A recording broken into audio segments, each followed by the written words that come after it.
it is my great pleasure to announce that the 2023 Heisman Trophy winner is Jayden Daniels from Louisiana State University.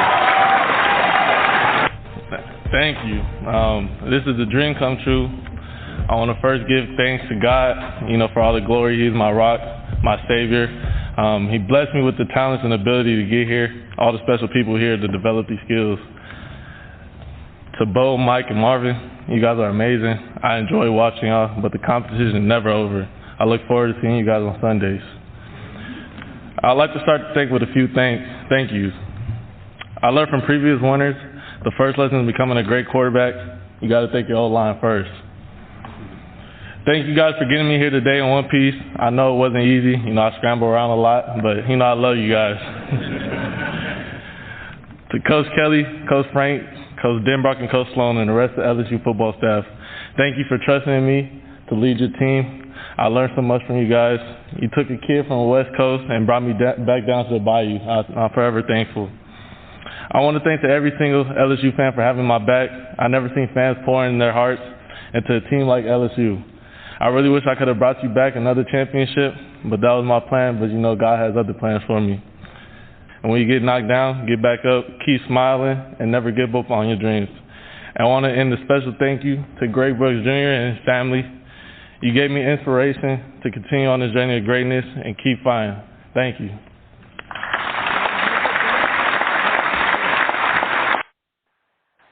All right, that audio courtesy of ESPN and the Walt Disney Company. That's your 2023 Heisman Trophy winner out of Louisiana State University, the LSU Fighting Tigers quarterback, Jayden Daniels. And it was just 4 years ago that the university celebrated a Heisman Trophy winner, a quarterback named Joe Burrow. Now, 4 years later, in 2023, Jayden Daniels represents the Fighting Tigers out of Baton Rouge. And, of course, you heard him thank the other fellow Heisman Trophy candidates, Bo Nix from Oregon, Marvin Harrison Jr. from Ohio State, and Michael Penix Jr. from the University of Washington. He also thanked Coach Brian Kelly, also his offensive coordinator, also his offensive lineman, and most of all, he got inspiration from teammate Greg Brooks, who's been having his health challenges as of recent, dealing with brain cancer, and driving inspiration from him. And to talk more about Jayden winning this year's Heisman Trophy, as well as the other Heisman candidates. And also we look at this year's college football playoff. Again, I'm Matt Robinson, and we welcome you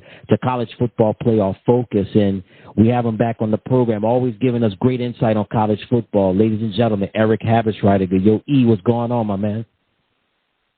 What's up, Ed, man? Great to be on the show. Great to be back talking some football and especially talking the playoff for college football. Oh, yeah, man. It's going to be one heck of a college football playoff. We got a lot to talk about that, but let's talk about the Heisman ceremony for a moment. LSU has another Heisman Trophy winner. He's a quarterback, Jayden Daniels. Give me your thoughts on Jayden winning this year's Heisman. I'll be honest, I didn't see it coming at all.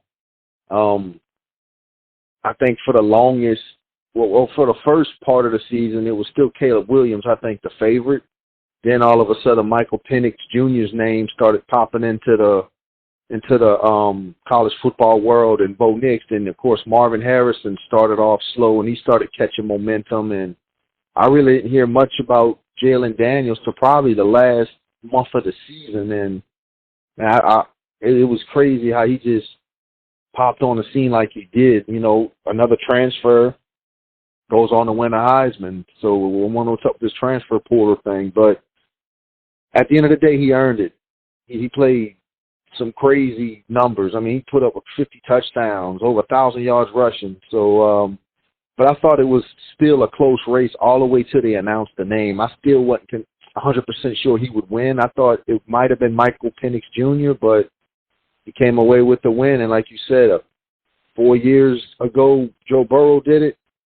And in 58, I think it was, Billy Cannon did it. Now you got Jayden Daniels. Yeah, so now the LSU has 3 Heisman Trophy winners, as you mentioned, Billy Cannon, Joe Burrow, and now Jayden Daniels. I want to stay just with LSU and Jayden just for a moment. The last Heisman Trophy winner, we mentioned him, Joe Burrow. And we know that year, Eric, he put up monster numbers. And, of course, LSU went on to win the national championship along with Burrow and Clyde Edwards-Helaire and, of course, Jamar Chase, Justin Jefferson, Patrick Queen, just to name a few. But in your opinion, what are the differences, aside from the year that Burrow won the national championship and the Heisman, what are the differences, in your opinion, between Jaden and Joe in the Heisman Trophy race? I think the main difference, is what Jalen Daniels could do with his legs. I know Burrow, he can make some things happen himself, but Jalen Daniels has another speed that a lot of people may not see until you see it. You know, when someone's coming to tackle him, he puts into another gear and he's gone. I mean, he had, I think, 4 touchdown runs this year over 50 yards. That's running back type numbers. You know, that's Barry Sanders type stuff back when he won the Heisman in '88 for Oklahoma State. But Jalen Daniels, I just think his running, no doubt, is a higher level than Joe Burrow. I think Burrow's arms are a little stronger, but I don't know about in college aspects, I think Jalen Daniels sees the field a little better. You know, I think he's a little better, I wouldn't say 100% better in the pocket. I think he can move around a lot better in the pocket. But once you get him past the line of scrimmage and past the linebackers, you're not going to catch Jalen Daniels. But Joe Burrow, he had a great touch on the ball, and he also scrambled when he needed to. He knew how to extend plays. So, yeah, they're both pretty gifted, and I love to see them battle it out on Sunday one day.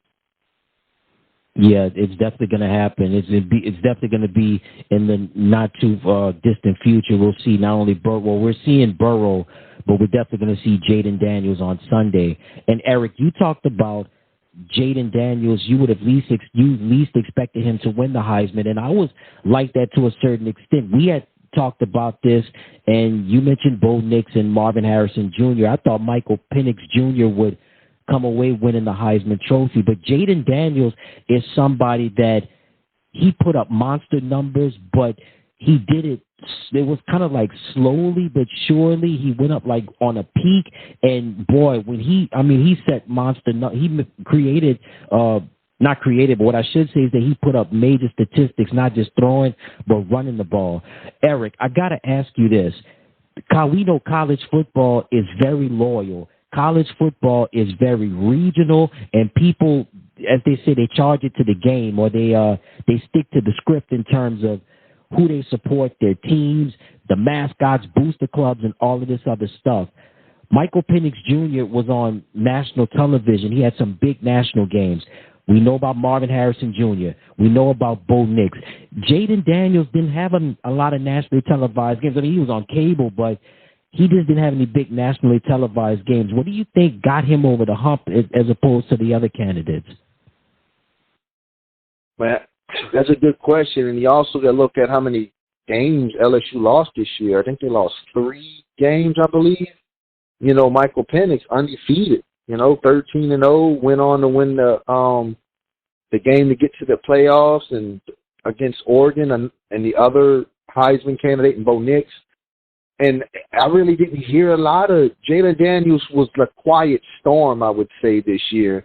He was doing great things, but I guess because of the platform that Caleb Williams, I know he didn't even go to the invite. He wasn't invited, but for a good part of the year, you had Caleb Williams. You even had Shedeur Sanders. You had then Marvin Harrison's name, Jr., started creeping into the scene. Then Michael Penix Jr., then, and you never really heard Jalen Daniels, like I said, to the end of the year. And it's just, I didn't really see a lot of LSU games on TV. I watched a lot of Oregon games this year, a lot of Colorado games.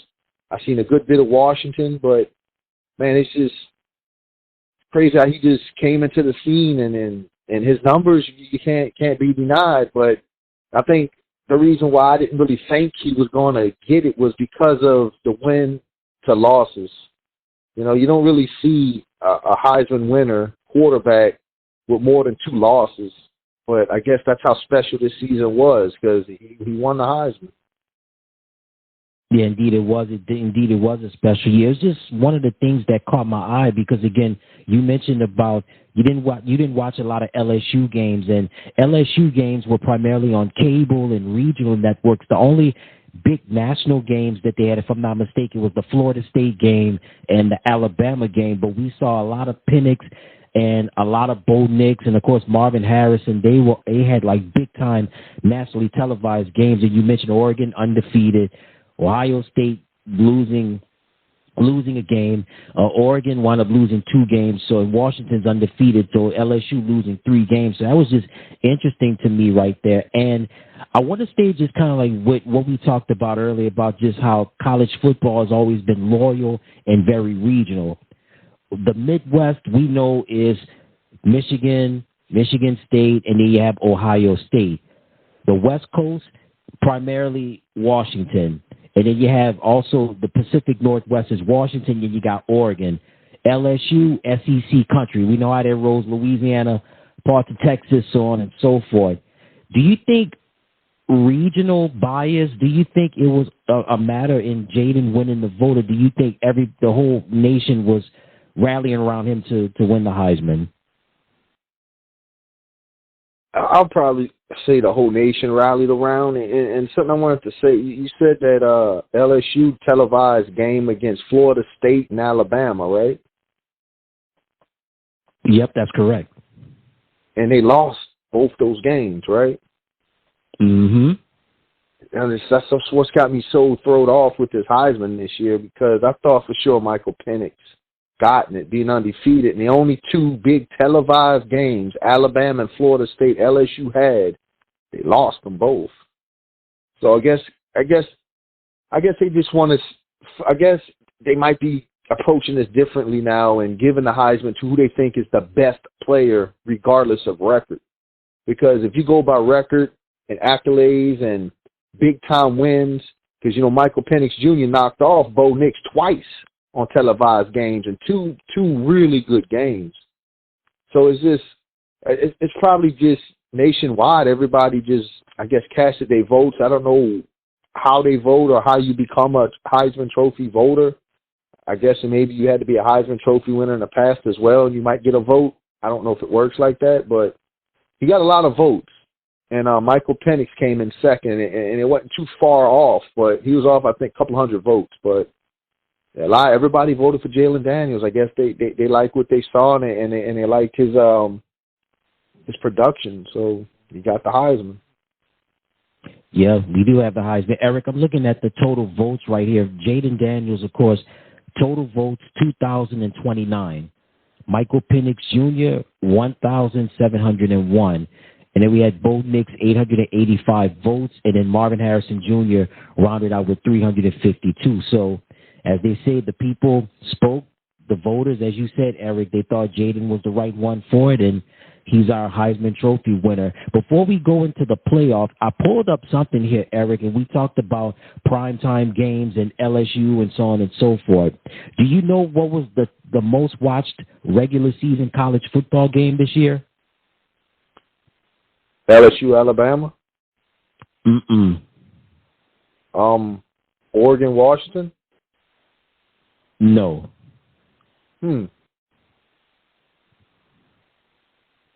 Yeah, I don't know that one. Ohio State and Michigan. Oh, yeah, okay.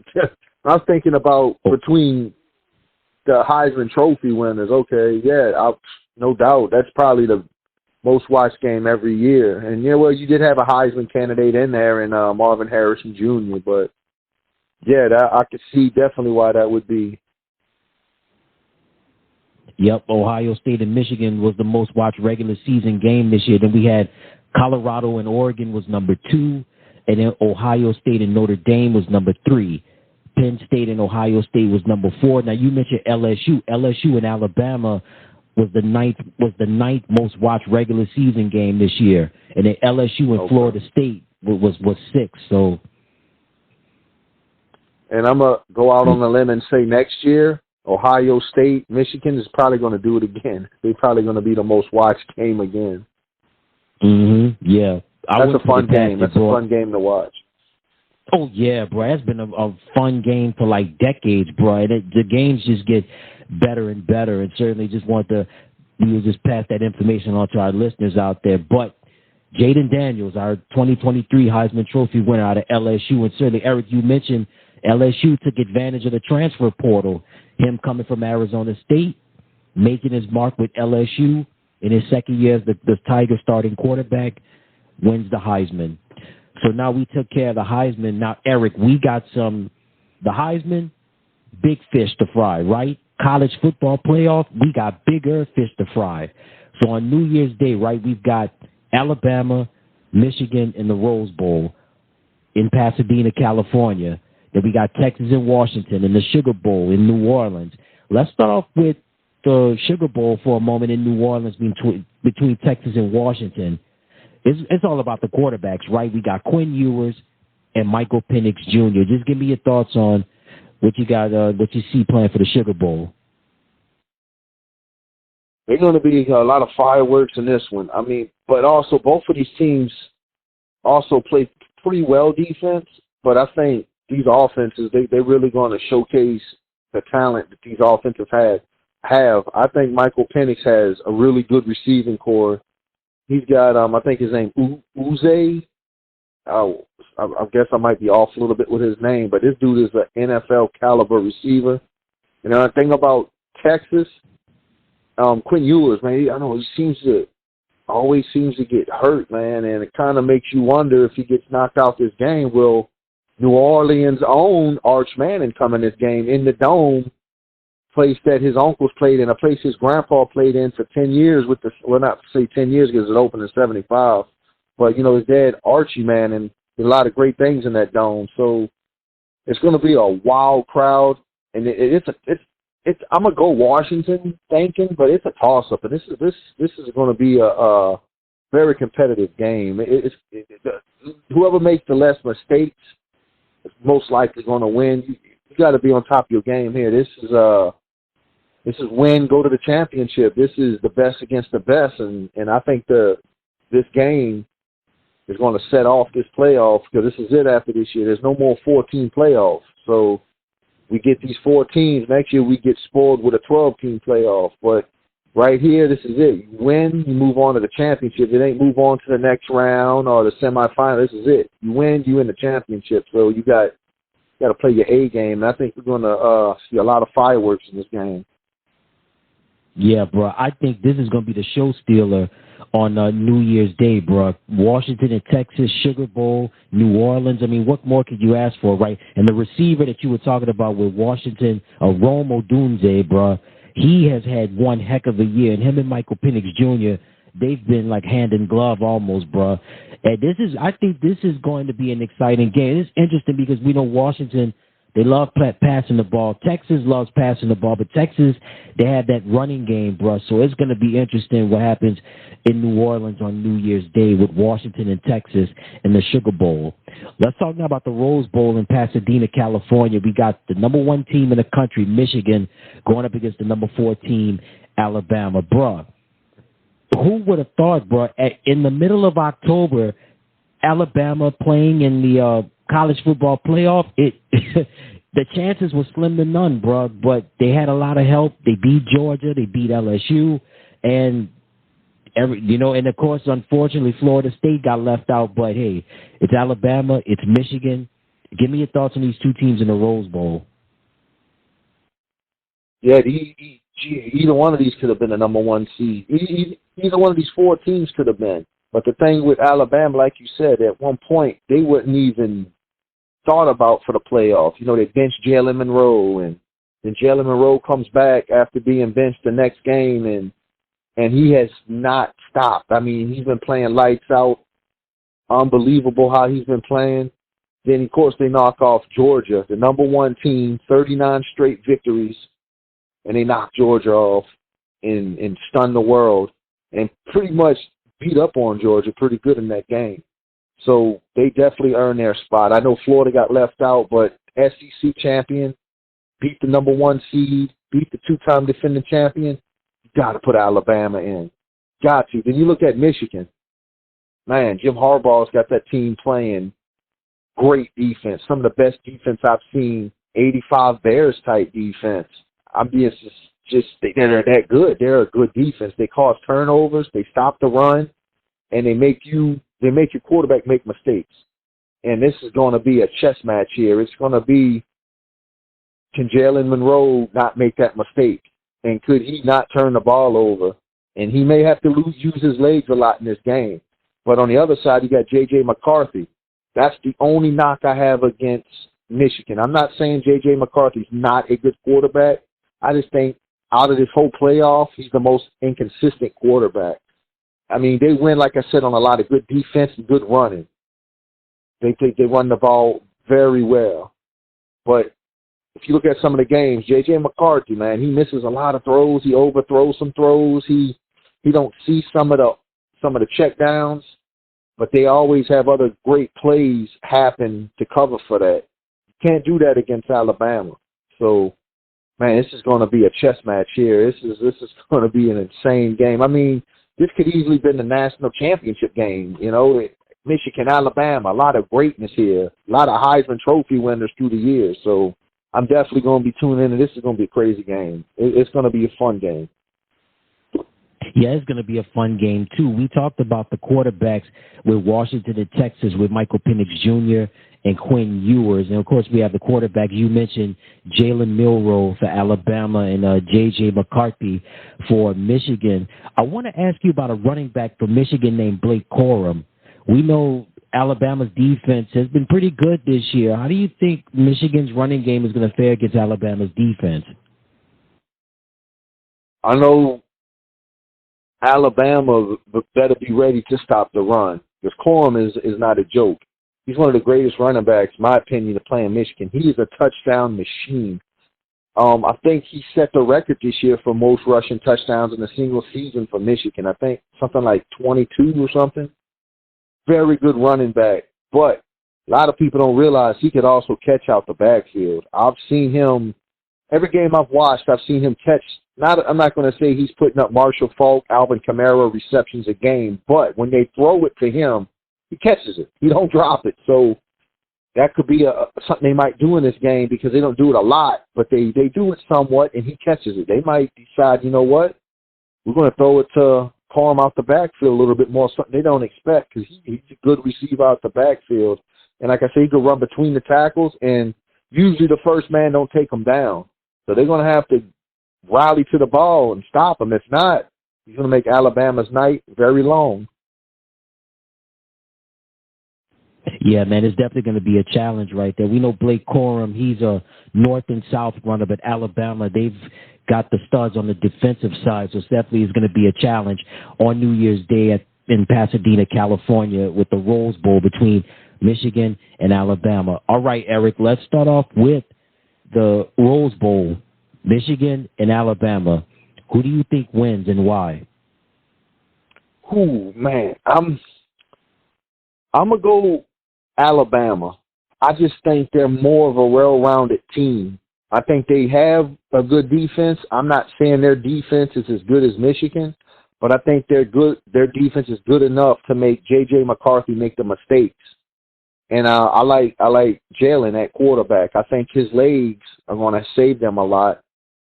So I'm going Alabama. I'm not saying it's going to be a 4-quarter game. It's probably going to come down to whoever has the ball last. And I think at the end of the game, Alabama's going to get the ball last. And I think kick a field goal. I'm going to say 31-28. Alabama moves on to the championship.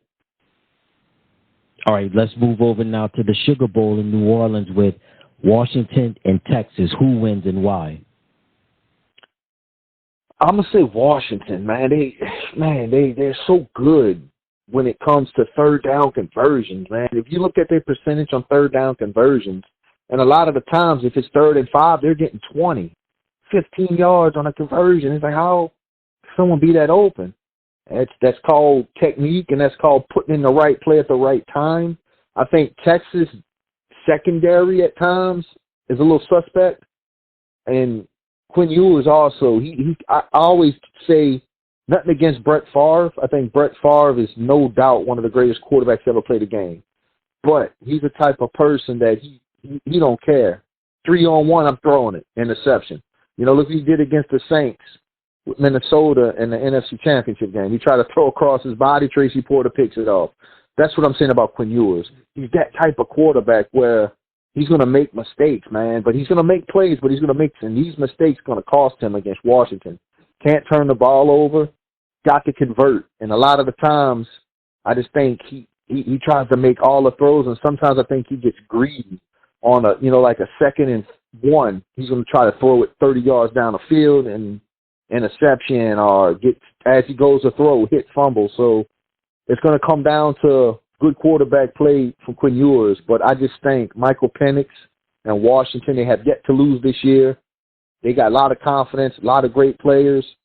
I got Washington, and I'm going to say I'll say the score in this game, you're looking at 35-24, Washington. All right, solid. And now my picks, I think, as far as the Rose Bowl is going to be concerned, I think Alabama and Michigan, I think it's going to be a low-scoring game, but I like Alabama to win. I'm going to go 24-14. I think Michigan's going to have their way early on, but I think Nick Saban is going to lay the hammer down second half, and Jalen Milroe is going to use his feet, and he's going to use his arm. So I like Alabama to win 24-14. I think Sugar Bowl, as I stated earlier, in New Orleans, I think Washington and Texas is going to be the show stealer, but Michael Penix Jr., he's got another comeback in him. This is going to be a high-scoring game. I like Washington to win 37-34. So we both like Alabama and we both like Washington, and that's who we think is going to be playing in the BCS National Championship game. So, Eric, this is the last year of the 4-team playoff. You mentioned it earlier. Next year is going to be the 12-team playoff.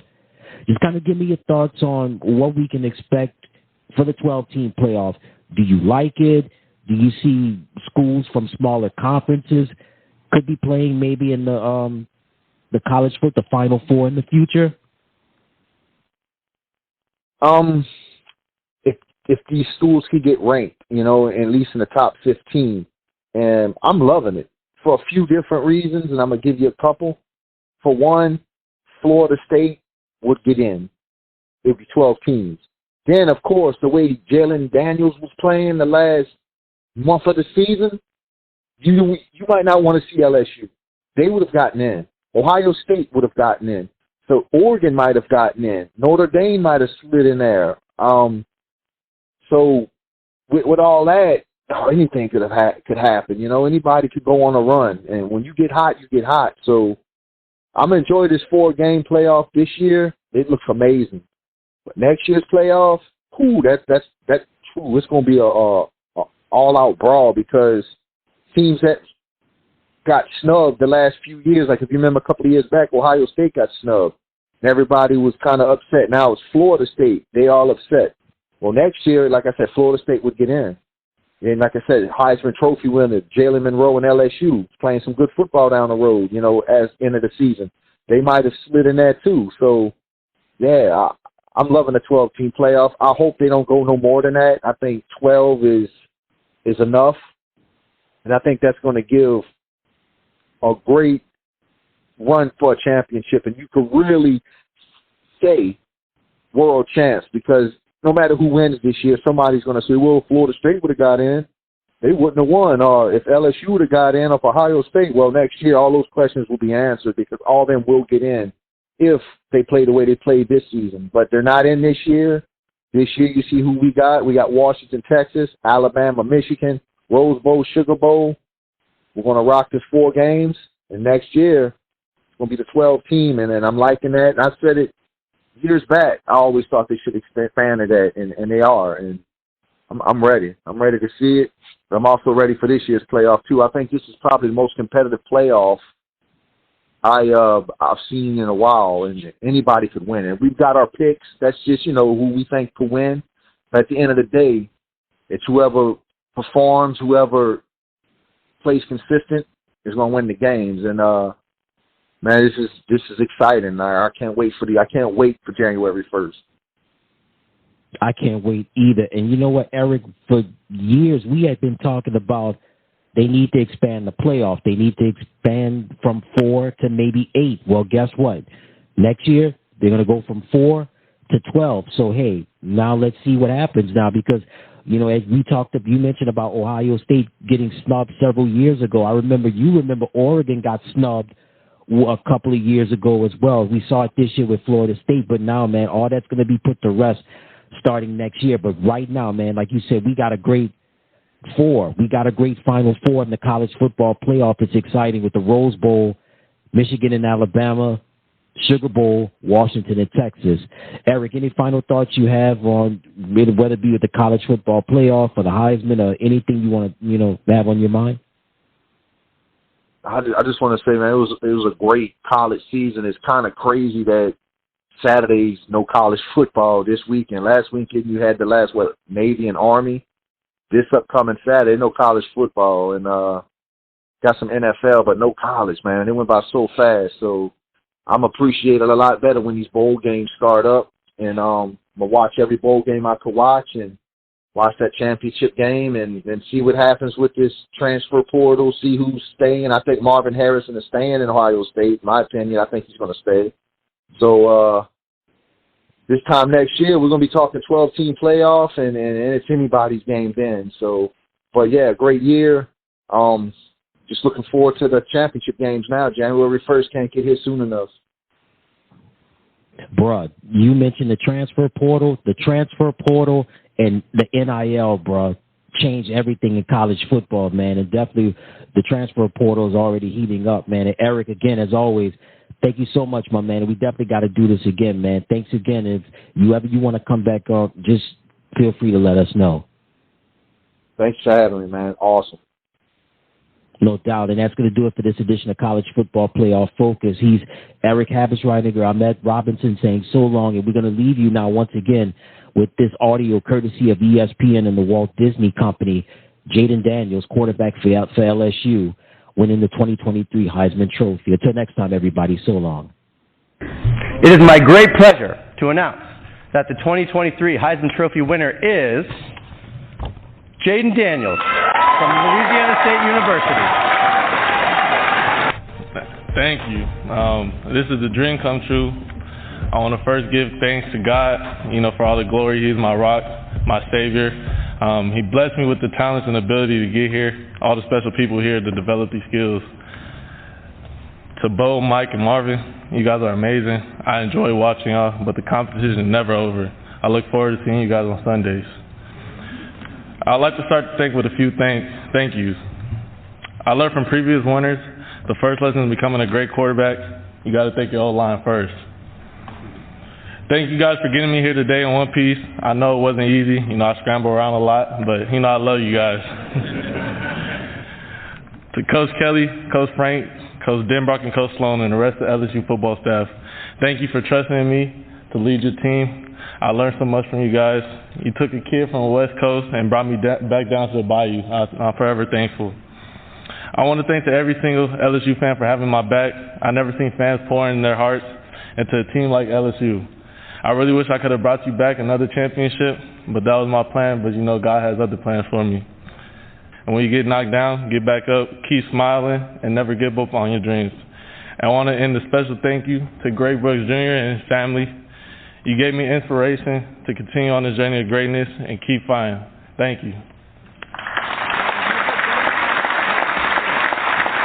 T-Mobile 5G home internet can leave you with slower speeds during its busiest hours. Why deal with that? Switch to Cox Internet with 2 times faster download speeds than T-Mobile 5G home internet during peak hours. Visit cox.com/5G home to learn more. Wondering what retirement is like at St. James Place in Baton Rouge? Folks who live there say, "Oh, are you in for a surprise?" You can be busy every day. All day. The social life is outstanding. Wonderful parties. There are courses in computer, art, music. I feel blessed to live here. You'll have to come see it. It's great. and it might be more affordable than you think. Learn more and schedule a tour at stjamesplaceinfo.org. Wake up at Holiday Inn Express to a can't-miss breakfast that's free with every stay. Count on all the hot, fresh coffee you need and an incredible breakfast buffet that has something for everyone, like eggs, cinnamon rolls, and even hot, fresh pancakes with all the toppings you crave. Next time, do yourself a favor and stay at a Holiday Inn Express with a can't-miss breakfast that's free with every stay. So, when you wake up at Holiday Inn Express, you'll wake up happy. A part of IHG Hotels and Resorts. Hi, this is Joe Helm with Helm Paint and Decorating. Happy to announce our new 4 locations in Baton Rouge. We are new to Baton Rouge, but not new to paint. We are a family-run business with over 50 years experience, assisting customers with the best quality Benjamin Moore paint, supplies, and design services. We also offer free, fast delivery and expert color matching. Call or stop by any of our locations on Perkins, Jones Creek, Highland, or Choctaw, or shop us online at helmpaint.com. Helm Paint and Supply. Helm, yeah. Hi, Barbie. Hi, Barbie. Hi, Barbie.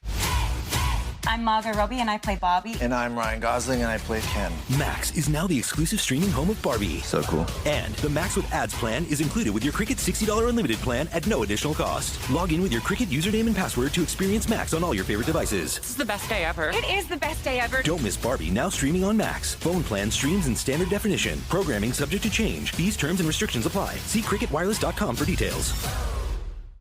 ¿Por qué conformarte con una conexión de Internet para tu hogar que compartes con usuarios de celular? Especialmente si esto puede causar que tu conexión sea lenta durante horas de mayor congestión. Mejor cámbiate a Cox Internet y obtén velocidades de descarga 2 veces más rápidas que Internet 5G residencial de T-Mobile durante horas pico. Visita cox.com/5G en casa para conocer más. T-Mobile prioriza a ciertos usuarios de T-Mobile sobre usuarios de Internet residencial durante horas de congestión. T-Mobile 5G Home Internet can leave you with slower speeds during its busiest hours. Why deal with that? Switch to Cox Internet with 2 times faster download speeds than T-Mobile 5G Home Internet during peak hours. Visit cox.com/5G Home to learn more.